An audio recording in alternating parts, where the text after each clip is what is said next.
자, 잊혀진 성경적 가치 오늘 첫 번째 환대 말씀을 드립니다. 자, 여러분 방관자 효과라는 말 아시죠? 방관자 효과. 이것은 어떤 사람이 위급한 상황에 처했는데 아무도 도와주지 않는 현상, 이것을 일컬어서 방관자 효과라고 말을 합니다. 이 방관자 효과라는 말이 생겨난 배경이 있습니다. 1964년 미국 뉴욕 퀸즈에서 키티 제노빗이라는 여인이 집으로 돌아가다가 귀환에게 흉기로 찔렸습니다. 자, 이 여성은 찔려서 이 비명을 질렀는데 이 비명을 38명의 사람들이 들었습니다. 그런데 아무도 경찰에 신고를 하지 않았고 아무도 도와주지 않았습니다. 이 사건이 미국 사회에 큰 충격을 주었고 이로 인해서 방관자 효과라는 말이 생겨났습니다. 지금까지 살아오시면서 여러분이 어떤 어려움 속에 있는데 다른 사람이 관심을 가져주지 않고 도와주지 않아서 속상한 경험, 고통을 당한 경험 혹시 있으십니까? 저는 제가 고3 때 소풍 다녀온 그 다음 날 아침부터 배가 아팠습니다. 그래서 학교에 가서 수업을 하기 전에 선생님께 선생님 제가 배가 아파서 오늘 공부를 하기 어려울 것 같습니다 라고 했습니다. 그때 선생님이 너 꾀병이지 수업해라고 했습니다. 그래서 어쩔 수 없이 수업을 했는데 배가 계속 아팠습니다. 그래서 중간에 양호실에 가서 약을 타서 먹었는데 배가 계속 더 아팠습니다.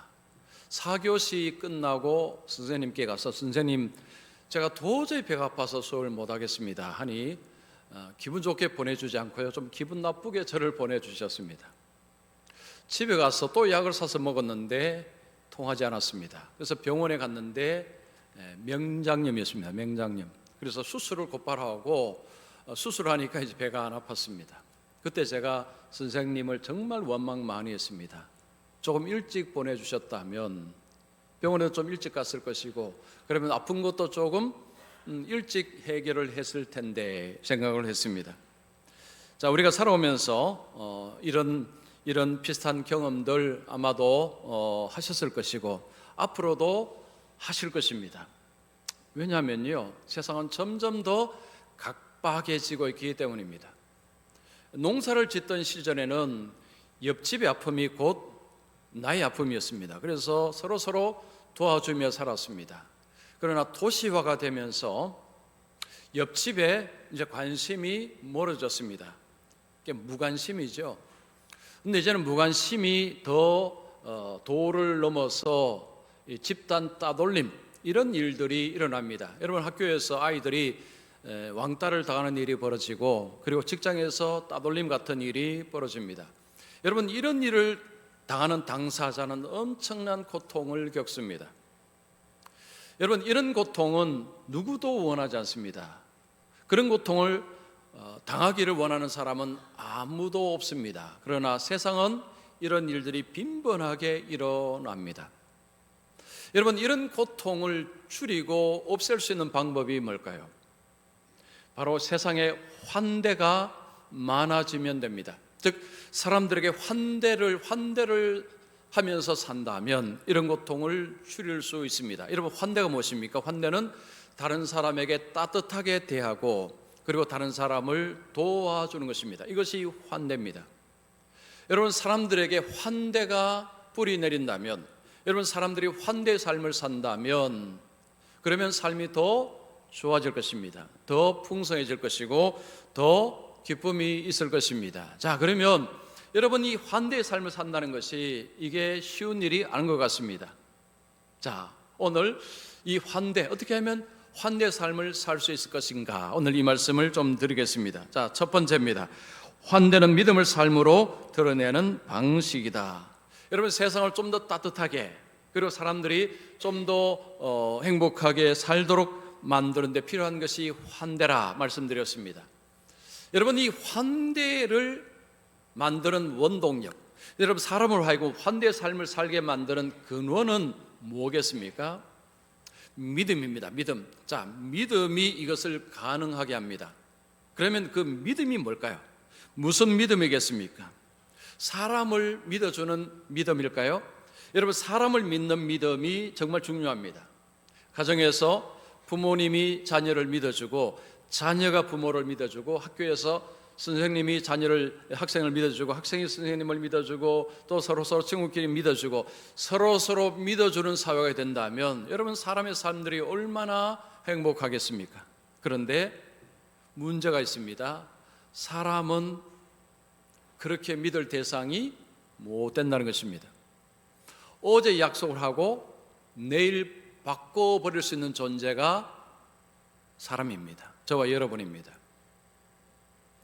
내 이익을 위해서 친구까지도 해를 끼칠 수 있는 존재가 사람입니다. 이런 일들이 참 많습니다. 그래서 사람에게 믿었다가 상처를 받는 일들도 참으로 많습니다. 사람을 믿는 대상으로 여기는 데는 한계가 있습니다. 자, 그러면 어떤 믿음이 필요할까요?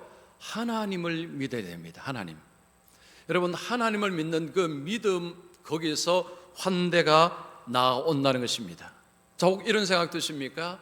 하나님을 믿는다고 사람들이 다 환대하는 삶을 살아가나? 내가 볼 때 예수 믿는 사람이 그렇지 않은 모습도 있던데 라는 생각이 들 수도 있습니다. 여러분, 바른 믿음이 있으면 환대의 사람이 될 수 있다는 것이 성경의 말씀입니다. 자, 오늘 본문 우리가 말씀을 다 읽지 않았습니다. 1절부터 15절까지 나오는 이 본문을 보게 되면 아브라함을 봅니다. 아브라함의 환대를 볼 수 있습니다. 이 환대가 어디서 나왔느냐? 하나님을 믿는 그 믿음에서 나왔다는 것을 볼 수가 있습니다. 자, 아브라함, 여러분 아브라함 하면 아브라함이 붙이는 수식어가 있습니다. 아브라함은 믿음의 조상이다 라는 표현을 합니다. 아브라함은 믿음의 조상입니다. 믿음의 조상이라는 표현은 믿음의 본, 믿음의 모델이다 라는 표현입니다. 아브라함은 우리의 믿음의 본이 되는 모델이 되는 인물입니다. 자, 오늘 이 본문을 읽을 때에 그냥 착한 마음씨 좋은 아브라함 이야기, 그 이야기가 아닙니다. 믿음의 사람 아브라함의 이야기입니다. 그래야 오늘 성경을 바르게 이해할 수가 있습니다. 자, 본문은 아브라함이 고향을 떠나서 가나안 땅에 살고 있을 때 일어난 일입니다. 그가 가나안 땅에 살고 갈대아 우르 고향에 살고 있을 때 하나님이 그를 불러내셨습니다. 자, 하나님께서 내가 보여줄 땅으로 가라고 할 때에 아브라함은 이해로 가고 순종하고 하나님이 보여주는 땅으로 갔습니다. 그 땅이 가나안 땅이었습니다. 가나안 땅을 가기 전에 하나님이 아브라함에게 두 가지 약속을 하셨습니다. 너에게 많은 후손을 주겠다. 그리고 땅을 주겠다라고 하셨습니다. 그 땅은 후손이 살아갈 땅입니다.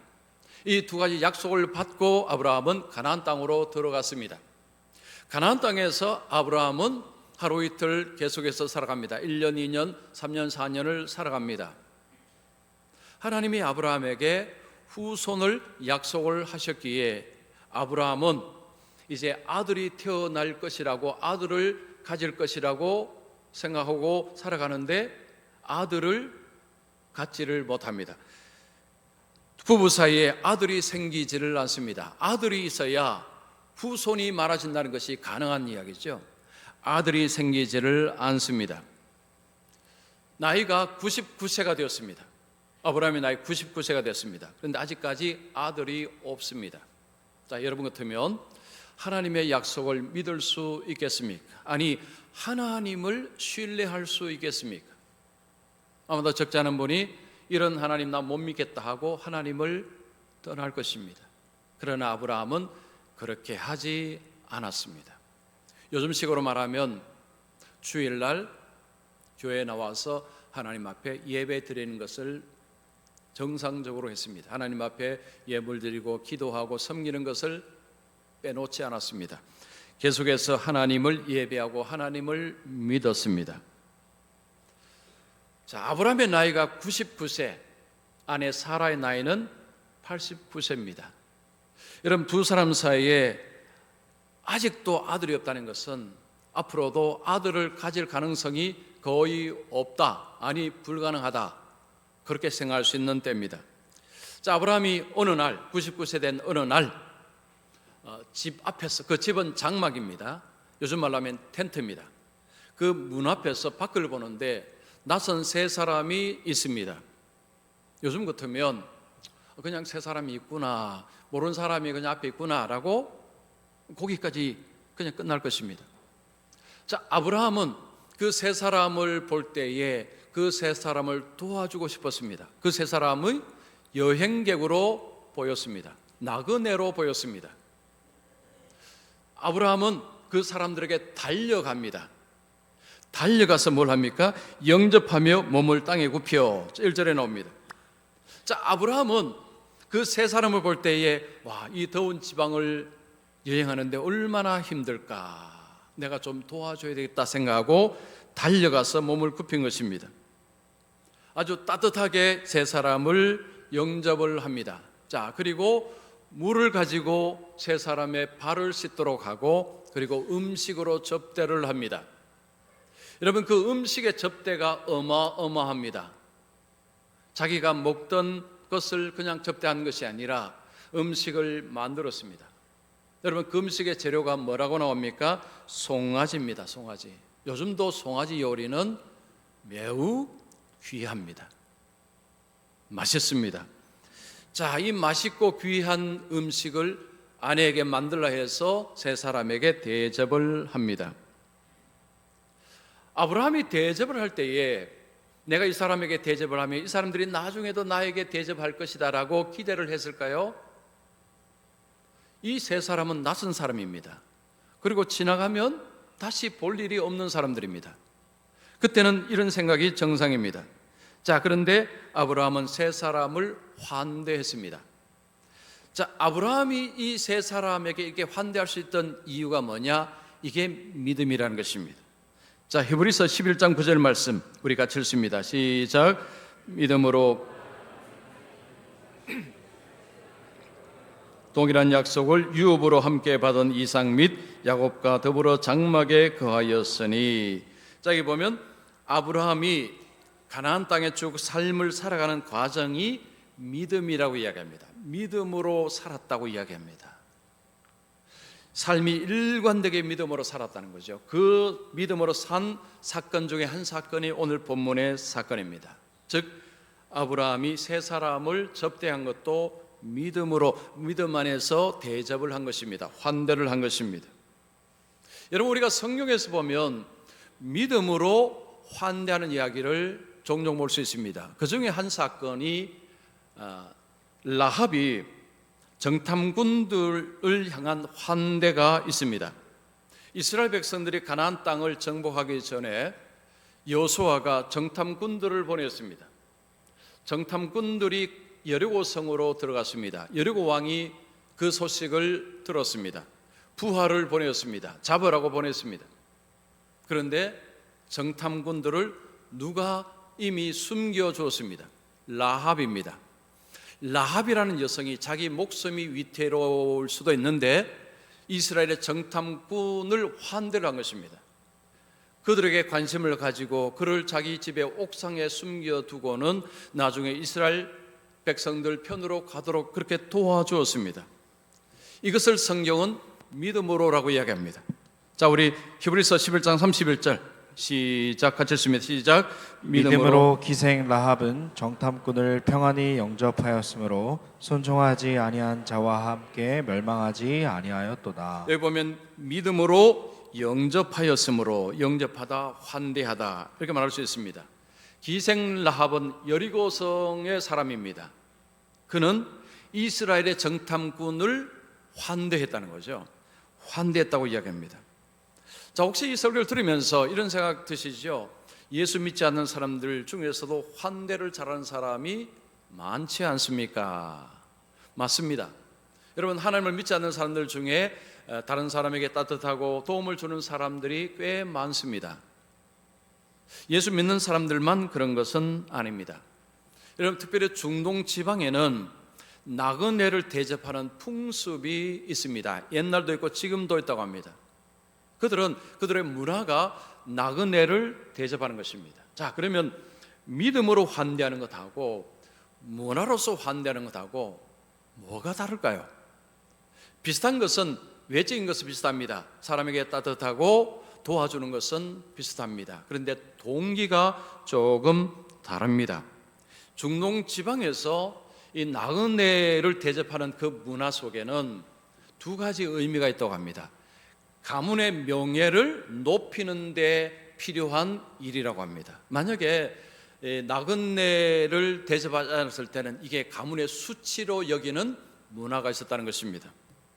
또 하나는 보복을 막는 안전장치로서 나그네를 대접한다고 합니다. 즉 낯선 나그네를 대접하게 될 때 앞으로 모를 보복을 미리 막는 안전장치의 역할을 했다고 합니다. 그래서 중동지방의 사람들은 거의 의무적으로 환대를 한다는 것입니다. 자, 그러면 하나님을 믿는 사람, 여러분 예수 믿는 사람들의 환대는, 이 믿음은 어디서 나오는 것일까요? 하나님이 나를 환대하심, 하나님이 나를 따뜻하게 맞아주시고 하나님이 나를 도와주신 것에서 출발합니다. 즉 하나님의 은혜와 하나님의 사랑으로 인해서 흘러서 그것이 이웃에게로 가는 것입니다. 그래서 이것은 자발적입니다. 누가 시켜서 하는 것이 아닙니다. 스스로가 하나님의 환대를 받은 자로서 이 환대를 흘러 보내는 것입니다. 그래서 믿음은 환대의 사람을 만듭니다.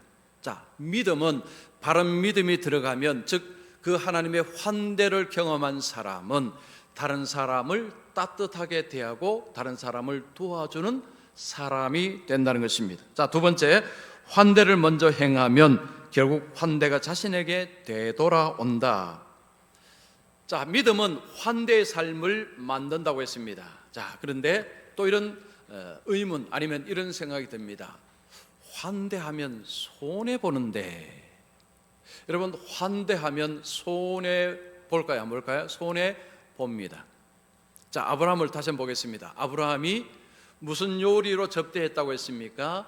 송아지입니다. 요즘도 송아지 요리는 쉽지 않습니다. 먹는 것이 쉽지 않습니다.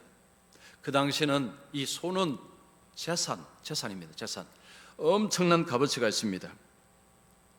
아브라함이 이미 아는 높은 사람에게 접대한 것이 아닙니다. 누군지 모르는 나그네들에게 접대를 한 것입니다.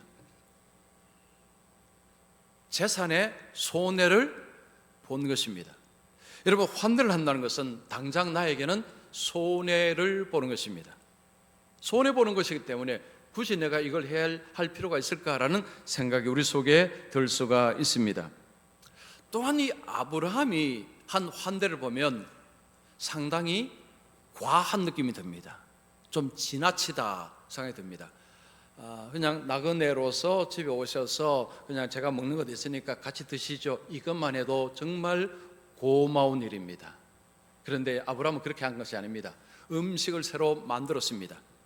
최고의 재료로 송아지를 가지고, 그것도 양이 많습니다. 이 학자들이 말하기를요, 수십 명이 먹을 수 있을 만큼 엄청난 것을 만들어서 접대를 했다는 것입니다.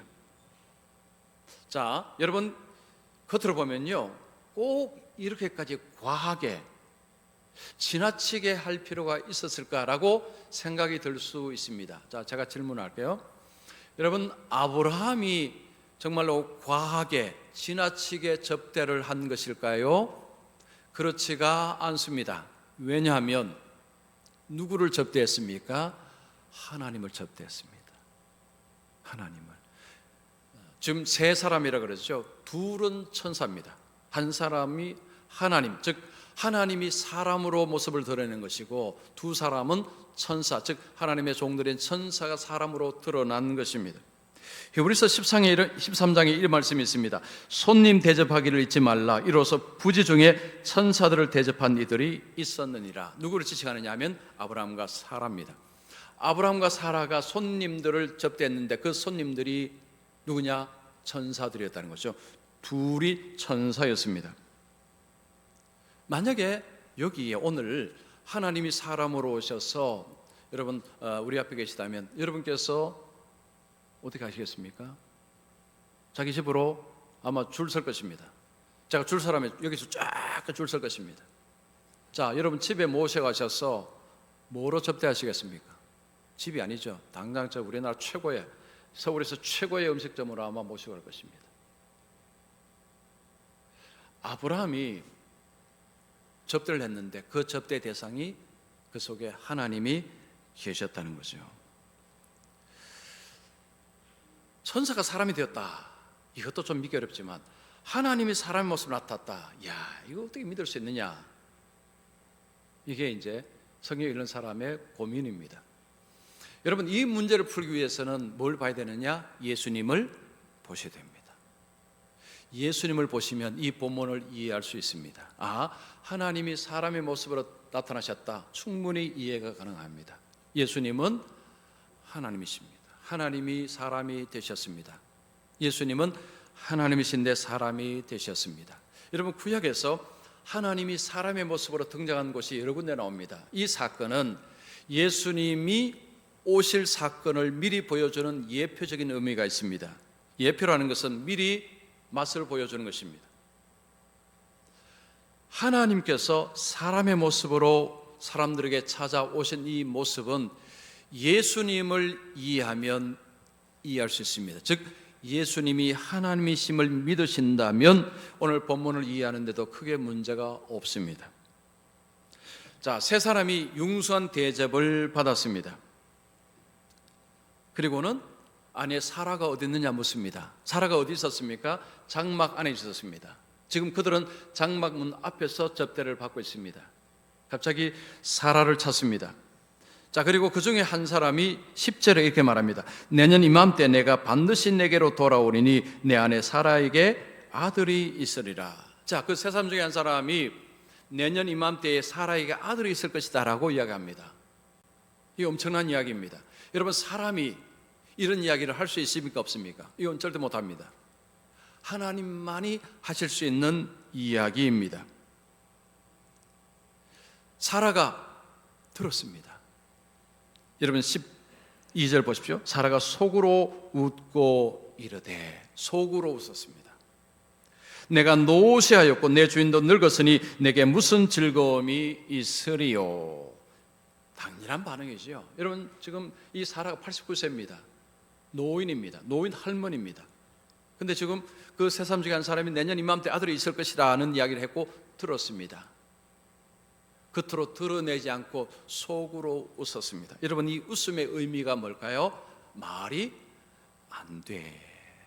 이건 말이 안 되는 소리야. 지금 내가 이 나이에 무슨 아들을 갖는단 말이야. 불신의 웃음입니다. 여러분 13절 보겠습니다. 여호와께서 아브라함에게 이르시되 사라가 왜 웃으며 이르기를 내가 늙었거늘 어떻게 아들을 낳으리요 하느냐. 이제 하나님이라는 지칭이 나오죠. 지금까지는 그냥 세 사람 나오고 세 사람 중에 한 사람 나왔지만 이제 하나님이라고 정체를 밝히십니다. 하나님은 사라의 속을 다 보시고 계셨습니다. 하나님이니까 가능한 거죠. 자, 여기서요, 사라가 불신의 웃음을 웃었다는 것을 하나님은 보셨습니다. 하나님은 그 사라를 책망하시고 분노하시고 하시지 않았다는 데 주목하십시오. 14절 보겠습니다. 여호와께 능하지 못할 일이 있겠느냐. 기한이 이를 때에 내가 네게로 돌아오리니 사라에게 아들이 있으리라. 하나님께 능한 일이 어디 있겠느냐. 사라는 왜 비웃었습니까? 내가 이 나이에 무슨 아들을. 하나님이 뭐라고 하십니까? 하나님께는 못하는 일이 없다. 능하지 못한 일이 없다라고 그의 마음을 교정을 시켜주십니다. 여러분, 사람이 의심할 수 있습니다. 그럴 때 누가 옆에서 교정해 주는 게 중요합니다. 하나님은 능히 못할 일이 없는 분이시다. 여러분, 사라는 하나님을 안 믿는 사람이었습니까? 아닙니다. 사라도 믿는 사람입니다. 자, 히브리서 11장 11절 이것도 같이 읽습니다. 시작. 믿음으로 사라 자신도 나이가 많아 단산하였으나 잉태할 수 있는 힘을 얻었으니 이는 약속하신 이를 미쁘신 줄 알았음이라. 지금 사라의 모습하고 이 말씀하고 좀 잘 안 어울리죠? 자, 그런데 성경은 사라의 삶을 이야기할 때 믿음으로 사라 자신도 하나님을 믿고 있었다는 이야기입니다. 즉 사라의 삶의 전반적인 삶의 모습은 믿음의 삶이라는 거죠. 그런데 지금 그 순간 속에서는 야, 이거는 믿기 어렵다라고 생각을 했다는 것입니다. 여러분, 우리도 똑같습니다. 우리가 믿음으로 살아간다고 매일 똑같은 믿음으로 살아갈까요? 그렇지 않습니다. 여러분, 정말로 힘들고 어려운 일을 겪으면 이런 생각 드시죠? 하나님이 정말 살아계신가? 정말 하나님은 나를 아시나? 정말 하나님은 나를 사랑하시나? 이런 생각이 들어옵니다. 이거 불신의 생각이죠.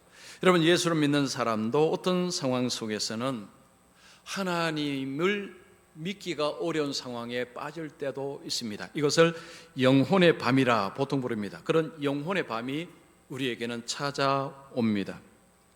여러분, 오늘 본문에서 우리가 주목해야 될 것이 뭐냐 하면 하나님께서 아브라함과 사라에게 내년 이맘때 아들이 있을 것이라고 약속하신 시점을 보라는 것입니다. 그 시점이 언제냐? 음식을 먹고 난 뒤입니다. 즉 아브라함이 환대를 베푼 뒤에 하나님께서 그 말씀을 하셨다는 것입니다. 물론 하나님께서 이미 아브라함에게 많은 후손을 약속하셨기에 하나님이 아들을 주실 것입니다. 그런데 중요한 것은 이 엄청난 소식을 언제 주셨느냐? 환대를 한 후에, 아브라함이 환대를 한 후에 하나님께서 그에게 이 말씀을 하셨다라는 것입니다. 여러분, 믿음으로 우리가 환대를 하게 되면 하나님께서 복을 주십니다. 이 복은 두 가지입니다. 하나는 모든 사람들이 알만한 복도 있고요, 모든 사람들이 모르는 복도 있습니다. 아브라함이 아들을 낳았다는 것은 모든 사람들이 다 아는 복이기도 합니다. 그런데 또 하나 복이 있습니다. 하나님이 그 후손을 통해서 메시아를 보내십니다. 하나님이 세상을 구원하시는 일을 하시는데 하나님이 그 계획을 이루시는 데 있어서 아브라함과 사라를 사용하시는 그 복도 들어가 있는 것입니다. 우리가 믿음으로 환대를 하게 되면 그 다음에 하나님께서 우리에게 되돌려 주십니다. 환대가 되돌아오게 합니다. 즉 환대가 선순환을 일으킨다는 것입니다. 우리가 다른 사람에게 관심을 가지고 다른 사람을 도와줄 때에 당장은 손해처럼 보입니다. 그러나 이게 손해가 아니라는 거죠. 이게 되돌아온다는 것입니다. 독일이 통일되기 전에 동독과 서독으로 나눠져 있을 때, 나눠져 있고 통일이 되었습니다. 통일이 되자 동독 마을과 서독 마을들이 서로 교류를 하기 시작했습니다. 참 좋았습니다.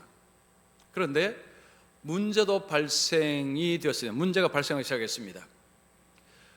어느 지역에 위에는 동독, 밑은 서독이었습니다. 즉 마을이 붙어 있었던 것입니다.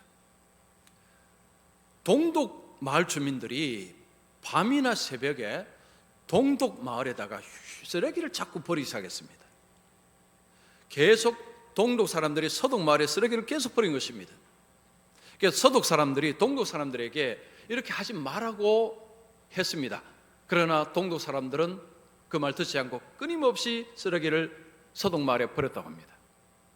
자, 여러분이 서독 마을에 살고 있었다면 어떻게 하시겠습니까? 이 문제를 어떻게 해결하시겠습니까? 서독 마을 사람들이 모여서 어떻게 하면 이 문제를 해결할 것인가라고 가지고 서로 고민을 했습니다.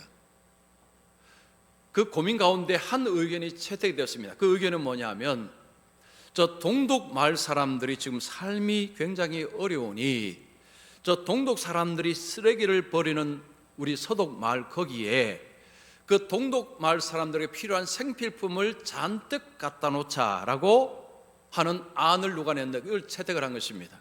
자, 그래서 서독 사람들이 그 동독 사람들을 위해서 엄청난 물품을 구입을 해서 그 동독 사람들이 쓰레기를 갖다 버리는 그 서독 마을 어느 곳에다가 그 생필품을 잔뜩 갖다 놓았습니다.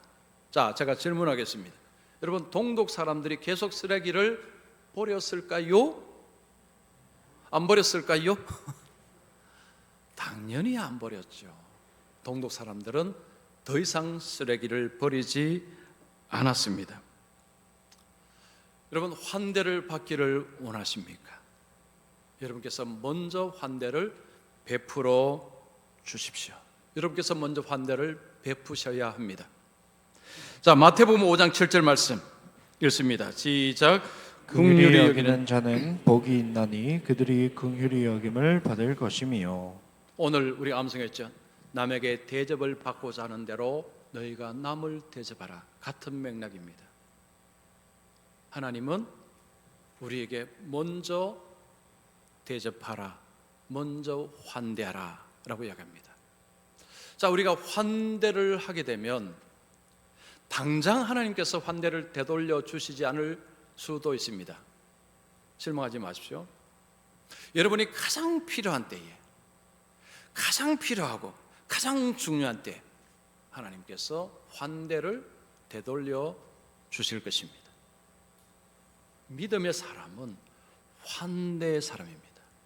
믿음의 사람은 환대의 사람입니다. 여러분, 한 주간 가정에서 아니면 직장에서 어쨌든 사람들이 있는 곳에 가셨을 때 여러분께서 먼저 환대를 베푸십시오. 이것이 하나님께서 오늘 말씀을 통해 여러분들에게 주시는 말씀입니다.